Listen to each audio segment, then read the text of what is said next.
আচ্ছা, তো এই প্রবলেমটা হচ্ছে আমাকে ফারদিন বুঝাইছিল। তো আমি ওটা বলতেছি যে কিভাবে এটা করতে হয়।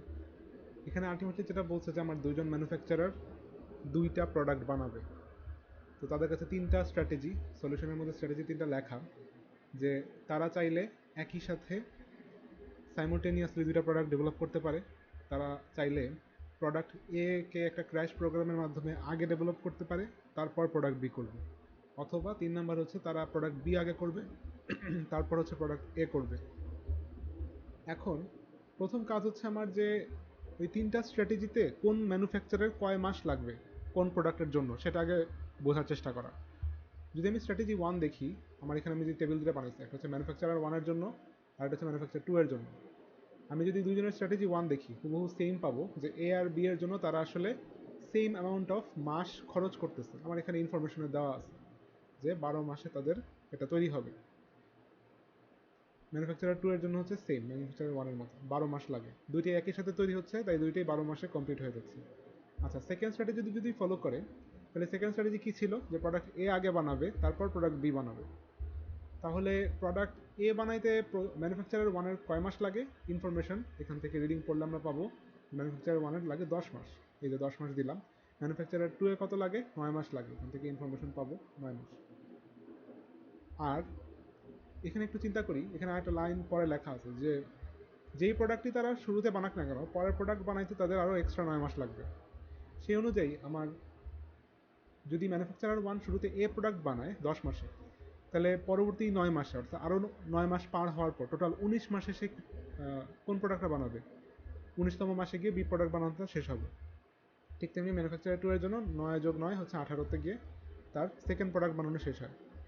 আমি যদি থার্ড স্ট্র্যাটেজি দেখি, সেখানে হচ্ছে তারা আগে বি বানায় তারপর এ বানাবে। তাই এখানে জাস্ট এটা উল্টায় যাচ্ছে, যে আগে যেহেতু বি, তাই 10 মাসে আমি বি বানাইলাম ম্যানুফ্যাকচারার ওয়ান হিসেবে, তারপর আরও এক্সট্রা 9 মাস নিয়ে প্রোডাক্ট এ বানাইলাম।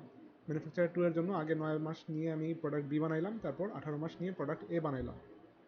এখন মাসের হিসাব করা শেষ। পরবর্তী যে প্যারাটা, এটা হচ্ছে যে কে কার আগে বানাইলে কত পার্সেন্ট তার শেয়ার বাড়বে, এটা দিয়ে আমরা মূলত পে অফ টেবিলটা বানাবো।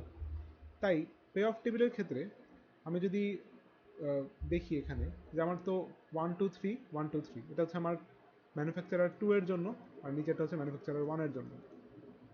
তো এখন ম্যানুফ্যাকচারার ওয়ান যদি স্ট্র্যাটেজি ওয়ান আর ম্যানুফ্যাকচারার টু যদি স্ট্র্যাটেজি ওয়ান প্লে করে, তাহলে এখানে অনুযায়ী আসতেছে আমার হিসাব, পে অফ টেবিলে হচ্ছে 8 আসার কথা। কীভাবে আসতেছে, তো পে অফটা হিসাব করার জন্য হচ্ছে এখানে এরা এরকম একটা ফর্মুলা ইউজ করছে। তো আলটিমেটলি এখানকার একটা জিনিসই আমি এখনো শিওর না, সেটা হচ্ছে হাফ কেন মাল্টিপ্লাই করছে। হয়তো বা এই দুইটা প্রোডাক্টের মধ্যে কাকে সিলেক্ট করা হচ্ছে সেটার উপর বেসিস করে ওই প্রবাবিলিটি হিসেবে হাফ মাল্টিপ্লাই করছে, কিন্তু আমি শিওর না। যদি কেউ এটার এক্সাক্ট ব্যাখ্যা জানো তাহলে আমাকে একটু জানায়।